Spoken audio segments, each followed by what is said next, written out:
démarré en tant que commercial secteur, puis responsable du site Ambag Rhône. À l'époque, ça s'appelait la Maison de l'Emballage et on a tout fusionné pour aujourd'hui avoir une seule entité qui s'appelle Ambag. 2 sites, un en Bourgogne, un dans la vallée du Rhône et j'occupe le poste de directeur opérationnel de ces 2 sites. J'interviens surtout sur le secteur de la Côte de Beaune et de la Côte de Nuit. Après, il peut m'arriver d'intervenir sur des secteurs autres comme la Côte Chalonnaise ou le Mâconnais. Mon secteur géographique, c'est la Côte de Beaune et la Côte de Nuit.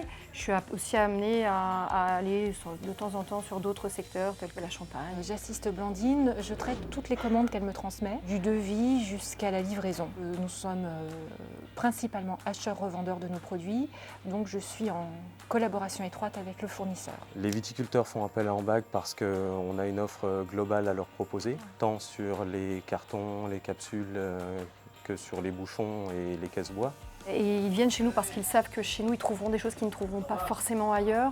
Et on est relativement technique. On essaye d'aller vraiment au fond des choses, de proposer des emballages qui soient totalement adaptés, mais aussi dans un esprit de nouveauté, de différenciation. Le but ultime, c'est d'avoir une solution pour chaque vigneron. Essayer de sortir le dossier chez le cartonnier, chez le bouchonnier, chez le capsulier, qui soit pile poil adapté à ce que le vigneron recherche. C'est une quête permanente chez nous. On a surtout une démarche singulière qui consiste notamment à valider les produits qu'on leur propose en amont avec le laboratoire Vecteur, de manière à éviter toutes les problématiques, si vous voulez, d'environnement dans leur outil de travail. On est plus spécialisé sur la viticulture, mais on peut s'adapter à tout type d'établissement, vraiment des tout petits aux très grands. Et voilà, on est toujours à l'affût des nouveautés à proposer à nos clients. Ça, c'est la grosse force d'Ambag et c'est de se différencier aussi de nos concurrents.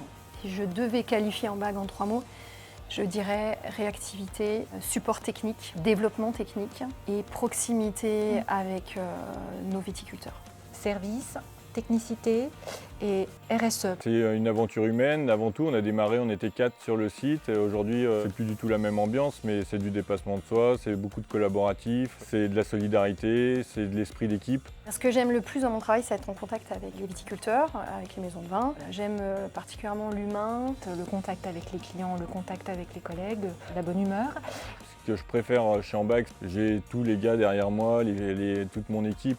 Et les matins, de les voir arriver et de discuter, on travaille dans une grande convivialité. Et ça, il n'y a pas un matin où je viens en reculant et je me dis c'est génial, on a une super équipe, je fais un boulot que j'aime avec des gens que j'aime, donc c'est une super ambiance qu'on a su créer. On s'épanouit puisque nous sommes autonomes, on nous fait complètement confiance. Un de nos points forts, c'est notre esprit d'équipe. On est tous là pour se soutenir les uns les autres et ça c'est important pour pouvoir travailler dans de bonnes conditions. Les points positifs pour un collaborateur chez Ambag, c'est l'esprit d'équipe les uns avec les autres et puis une direction plutôt bienveillante qui aime l'innovation, qui aime développer. Donc en fait on s'ennuie jamais, quoi.